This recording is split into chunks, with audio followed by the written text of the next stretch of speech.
તો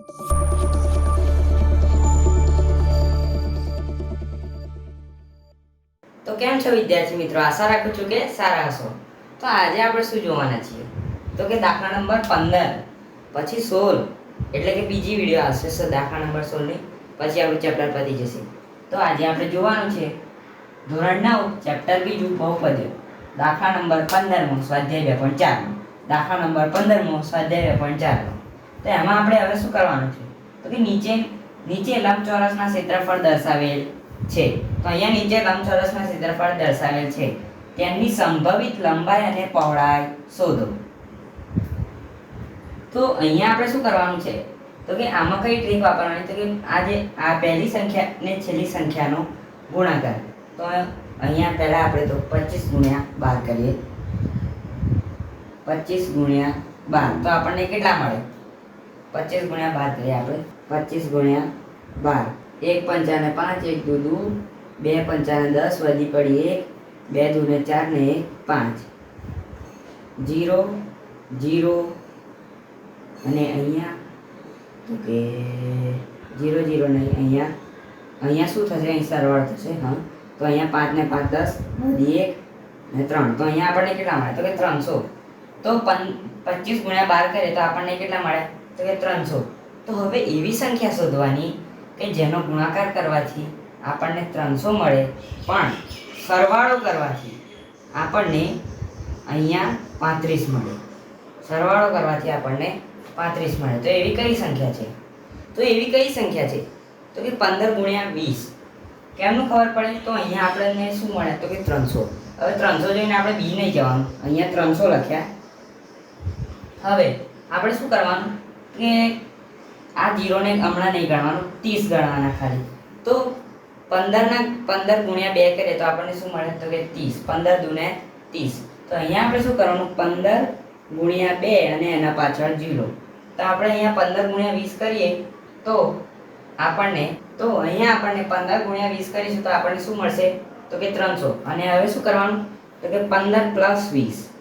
હવે 15 માં 20 ઉમેરીએ તો કેટલા મળે તો કે 35। તો થઈ ગયું ને, અહીંયા આપણને શું મળ્યું તો કે 35। તો હવે આપણે શું કરવાનું તો અહીંયા લખવાના 25a એનો વર્ગ માઈનસ પછી હવે આપણે શું લખવાનું 15 અહીંયા a છે તો a પછી 15a અને ના પહેલા આપણે મોટી સંખ્યા લખવાની, સોરી પહેલા નાની સંખ્યા નહીં આવે મોટી સંખ્યા આવે। તો આપણે અમે મોટી સંખ્યા કઈ તો કે 20। તો અહીંયા લખવાના 20a અને પછી લખવાના 15a પ્લસ 12। તો હવે પ્લસ માઇનસ શું થશે તો કે માઇનસ। તો અહીંયા આપણે આટલું મૂક્યું પછી આમાંથી કોમન શું નીકળે તો કે 5 ના ઘડિયામાં 25 પણ આવે અને 20 પણ આવે। 5 ના ઘડિયામાં 25 પણ આવે અને 20 પણ આવે। તો કેવી રીતે તો કે પાય 25 ને 5 ચોક 20। તો અહીંયા કોમન શું મળે આપણને તો કે 5। તો અહીંયા લખવાના 5 અને બીજું શું કોમન મળે તો કે a। તો અહીંયા લખવાનો a। તો અહીંયા આપણને સાથે 1 નો વર્ગ છે, a નો વર્ગ છે। તો આપણે 1 a હતો એ અહીંયા મૂક્યો પછી અહીંયા કૌંસ કરવાનું 5 ના ઘડિયામાં 25 કોને સાથે ગુણાકાર કરવાથી મળે તો કે પાય 25। તો અહીંયા લખવાના 5 અને આ જે 1 a છે બીજો અંદર મૂકી દેવાનો પછી 20 આપણને 5 ના ઘડિયામાં 20 કેવી રીતે મળે તો કે 5 ચોક 20। તો અહીંયા માઈનસ તો માઈનસ અહીંયા 4। હવે આપણે શું કરવાનું તો આ જે બીજું કૌંસ છે અહીંયા મૂકી દેવાનું 5a માઈનસ 4 આટલું અલગ છે 5a માઈનસ 4। હવે આપણે શું કરવાનું તો 5 ના ઘડિયામાં 15 કોના સાથે ગુણાકાર કરવાથી મળે તો કે 5 તરીને 15। તો અહીંયા આવશે 3 અહીંયા માઈનસ છે તો માઈનસ। હવે આપણે શું કરવાનું કે આ 5a છે અને આ પણ 5a છે। તો આ કૌંસ છે એક અહીંયા લખી દેવાનું 5a માઈનસ 4 અને 5a માઈનસ 3 નું એક કૌંસ બનાવી દેવાનું 5a માઈનસ 3 નું કૌંસ બનાવી દીધું। તો આપણે અહીંયા જવાબ શું આવ્યો કે 5a માઈનસ 4 અને 5a માઈનસ 3। તો હવે શું કરવાનું તો કે આપણને સંભવિત લંબાઈ અને પહોળાઈ શોધવાની હતી। તો આપણે અહીંયા લંબાઈ શું મળી તો કે 5a માઈનસ 4। તો લખવાનું લંબાઈ બરાબર 5a માઈનસ 4 અને પહોળાઈ બરાબર 5a માઈનસ 3। તો અહીંયા આપણો દાખલા નંબર પહેલાનો જવાબ આ આવ્યો। હવે જોઈએ દાખલા નંબર 2। તો હવે જોઈએ આપણે દાખલા નંબર 2। તો અહીંયા શું છે 35 વાયનો વર્ગ પ્લસ 13y માઇનસ 12, 35y નો વર્ગ પ્લસ 13y માઇનસ 12. તો આપણે પહેલી સંખ્યા અને છેલ્લી સંખ્યાનો ગુણાકાર 35 ગુણ્યા 12 બરાબર કેટલા મળે આપણને? તો 420. હવે આપણે એવી સંખ્યા શોધવાની કે જેનો ગુણાકાર કરવાથી આપણને 420 પણ મળે અને બાદબાકી કરવાથી આપણને 13 મળે. તો એવી કઈ સંખ્યા છે? તો કે 28 ગુણ્યા 5. 28 ગુણ્યા 5 નહીં, સોરી, 28 ગુણ્યા 15 બરાબર 420 અને 28 માઇનસ 15 બરાબર 13. તમે ગુણાકાર કરી દેજો.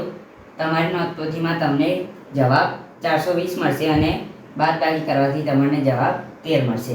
તો હવે આપણે શું કરવાનું? તો કે આ જે છે 35y નો વર્ગ એ લખવાનું, 35y નો વર્ગ માઇનસ પછી શું લખવાનું? તો કે આ 28 અને 15. તો કે 28 લખવાના, પછી y, પછી લખવાના 15 અને પછી પાછો y, પછી માઇનસ 12. માઇનસ માઇનસ થઈ જશે પ્લસ, તો અહીંયા લખવાના પ્લસ.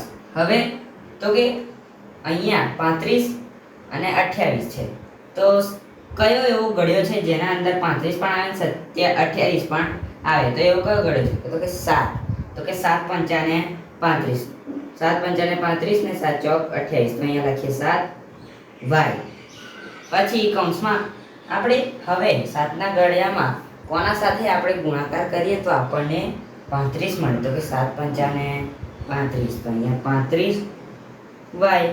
પછી શું છે?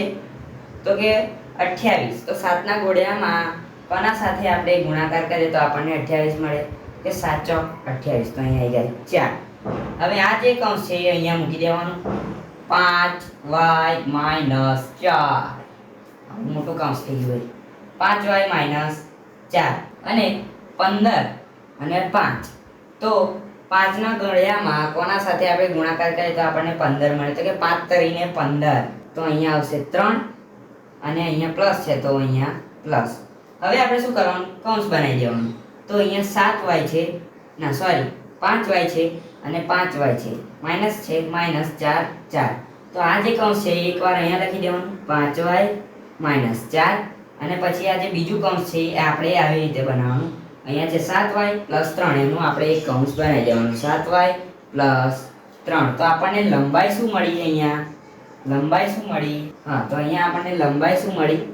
લંબાઈ બરાબર આપણને મળી 5y માઇનસ 4 અને પહોળાઈ બરાબર આપણને શું મળ્યું? તો કે 7y પ્લસ 3. તો અહીંયા આપણો દાખલા નંબર 2 પર પૂરો થાય છે અને 15મો પ્રશ્ન પણ. તો અહીંયા આપણે સ્વાધ્યાય 2.4 નું આ સેકન્ડ લાસ્ટ ક્વેશ્ચન હતો. આજ પછી લાસ્ટ ક્વેશ્ચનની વિડીયો આવી જશે, એ પણ જોઈ લેજો. તો અહીંયા આપણો દાખલા નંબર 15 પૂરો થાય છે. મળીએ આગળના વિડીયોમાં. ત્યાં સુધી જય હિન્દ.